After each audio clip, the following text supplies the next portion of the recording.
भगवान को कभी भूख नहीं लगती। अगर वेद शास्त्रों की बात माने, ठाकुर जी को कभी भूख नहीं लगती। भूख किसको लगती है? संसारी व्यक्ति को लगती है, जिसकी क्षुधा होती है, जिसकी इच्छा होती है, जिसका मन होता है, जिसकी इंद्रियां होती हैं, जिसका देह होता है, उसको भूख लगती है। पर ठाकुर जी तो इन सबसे परे हैं, उनको भूख नहीं लगती। पर प्रेम जहां व्यवस्थित हो जाता है वहां ठाकुर जी को भूख भी लगती है, वहां ठाकुर जी पाते भी हैं। अगर आप केवल भगवान की बात करें, उनको भूख नहीं लगती, लेकिन वही भगवान को अगर लाला मानो तो उनको भूख लगती है। उन्हीं लाला को अपना भाई मानो, सखा मानो, उनके प्रति कोई प्रेम भाव है तो उनको भूख लगती है।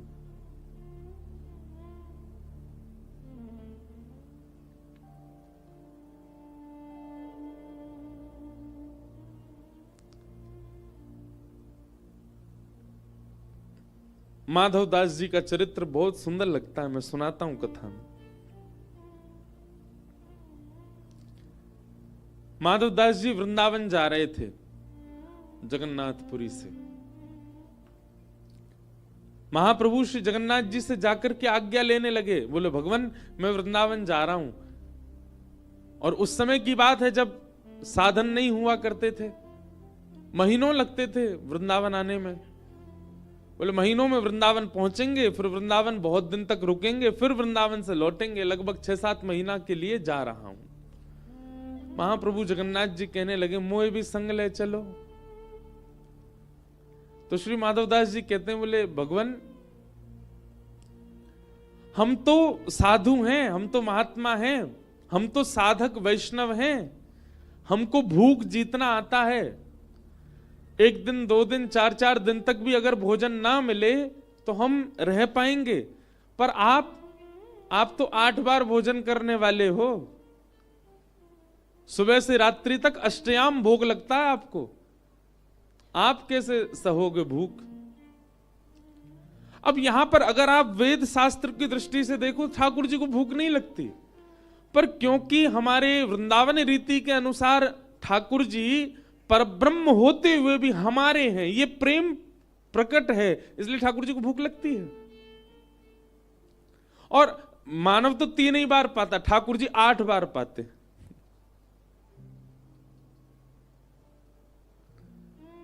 व्यंजन की प्रधानता नहीं है ठाकुर जी के भोग में, वस्तु की प्रधानता नहीं है ठाकुर जी के भोग में, प्रेम की प्रधानता है।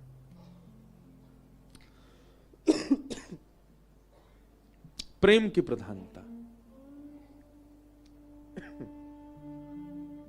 इस महीने का ये प्रसाद है जो हमें हो रहा है।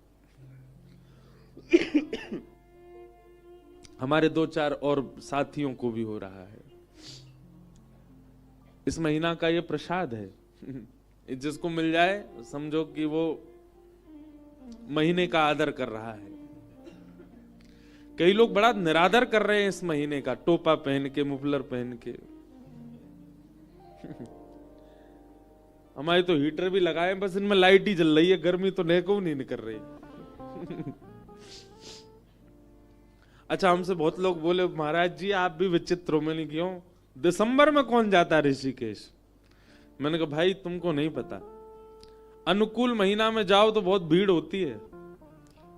आप सत्य बता रहे हैं, आप आ जाओ यहाँ जून जुलाई अगस्त में, तिल रखने की जगह नहीं होती, इतनी भीड़ होती है, और भी इतनी शांति। और हमारा जहाँ निवास है ना, वहां तो हम गंगा जी की बिल्कुल गोद में ही बैठे रहते हैं, इतनी शांति, ऐसा लगता कोई है ही नहीं, हम ही बैठे हैं बस। और वो इसी महीने में ही अनुभव हो सकता है। और दूसरी बात, गंगा जी का स्वच्छ दर्शन, ऐसा दर्शन भी इसी महीने में ही होता है। तो क्या बता रहा था मैं? भोग। ठाकुर जी को भूख नहीं लगती, लेकिन खिलाने वाला यदि प्रेमी है तो ठाकुर जी को भूख लगती है, और इतनी जोर की लगे कि 8 बार पामे। फिर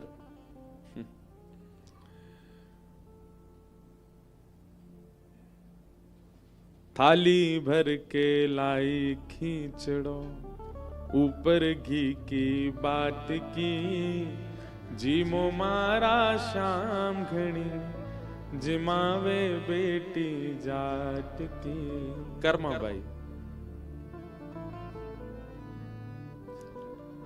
ठाकुर जी का भोग लगाती हैं, सबको कथा पता है, बिना नहाए धोए लगा देती हैं और दातुन करते करते अपने दातुन से खिचड़ी चला भी देती हैं।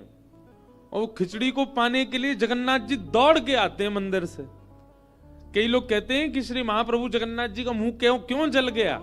बोले खिचड़ी बनाई गरम गरम करमाने, ठाकुर जी दौड़ के गए पाने के लिए, इतने में ही मंदिर के कपाट खुलने के घंटे बजने लगे। ठाकुर जी बोले अरे हमको दोबारा मंदिर में पहुंचना है, तो जल्दी जल्दी पाने लगे, तो गरम खिचड़ी पावे से ठाकुर जी के हाथों जल गए, मुंह जल गए। वही जगन्नाथ जी हैं। कई लोग ऐसा भाव बोलते हैं। अब देखो, क्या ठाकुर जी इतने समर्थ नहीं है कि एक ही समय पर 100 जगह प्रकट हो जाए? समर्थवान है, पर यह प्रेम का स्वरूप है कि सामर्थ्य होते हुए भी सामर्थ्य का प्रयोग ना करके अपने आप को दीन बना लेना, अपने आप को सहज बना लेना, यही तो प्रेम है। वो प्रेम कैसा? जहां सामर्थ्य का प्रदर्शन हो, सामर्थ्य का प्रकाश हो।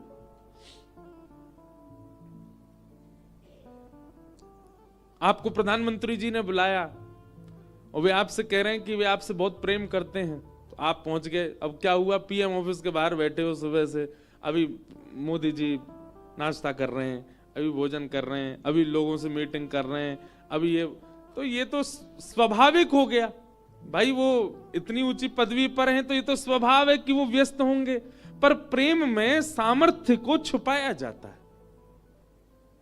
प्रेम का स्वरूप कैसा कि द्वार पे ही आ गए लेने, चलो भाई तुम्हारे संगी चाय पियेंगे, ये प्रेम है।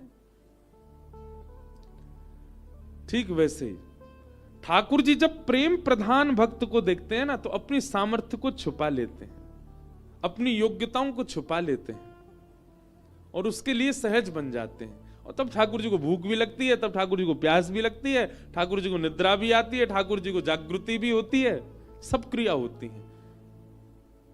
लेकिन आपके लिए ठाकुर जी केवल भगवान हैं, केवल पाषाण हैं, केवल दुनिया चलाने वाला एक कोई परम तत्व है।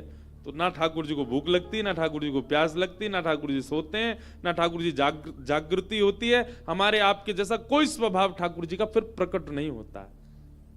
एक प्रकार से अगर मैं कह दूं तो ठाकुर जी में भी निद्रा, सुसुप्ति, जागृति, भूख, प्यास, ये सब प्रकट करता है एक भक्त का प्रेम।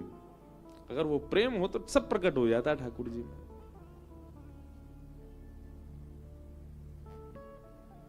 माधवदास जी ठाकुर जी से बोले आप 8 बार भोजन करते हो, यहीं रहो मंदिर में, कहां लेके जाऊंगा आपको, मैं जा रहा हूं अकेला। माधवदास जी चले गए, लेकिन जगन्नाथ भगवान को जाना था माधवदास जी के साथ।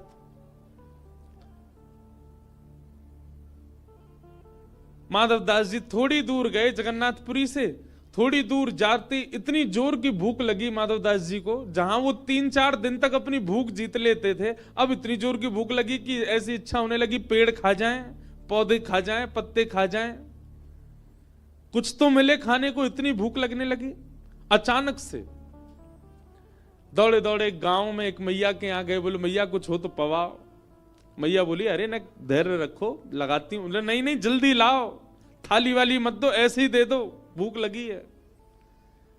माधवदास जी के आगे थाली रख दी। आज ना आचमन किया, ना भगवत ध्यान किया, ना कोई भी कोई गौग्रास आदि कुछ नहीं निकाला, सीधे पाने लग गए।